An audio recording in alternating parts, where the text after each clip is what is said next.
mga ka-farmers, gumawa po tayo ng paitlogan ng ating mga alagang manok mga ka-farmers. So ito na po ang ating ginawang paitlogan ng ating alagang manok.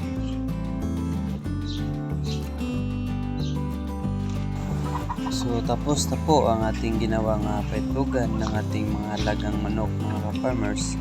Yung ibang materyales na ginagamit ko mga ka-farmers ay temporary lang po ito.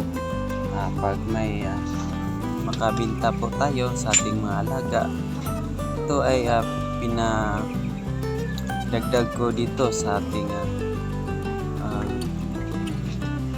paitlogan ng ating mga alagang manok. Dito hindi pa po natapos dito dahil short po tayo sa nabili nating trapal. Ito pong mga inahin ko dito mga ka-farmers, ito ay siguro nabalda ito sila dahil sa pagsampa ng ating tandang. Ito yung tandang natin mga ka-farmers ay malaki po ito, siguro nasa mahigit 5 kilo ito mga ka-farmers. Ito po ay kabir ko. So ito po yung mga babae natin, mga basilan po ito mga ka-farmers. Nabili ko po itong tandang mga ka-farmers ay medyo payat pa, kaya yung una pong sampa nito ay kinakaya lang po ng ating mga babaeng inahin.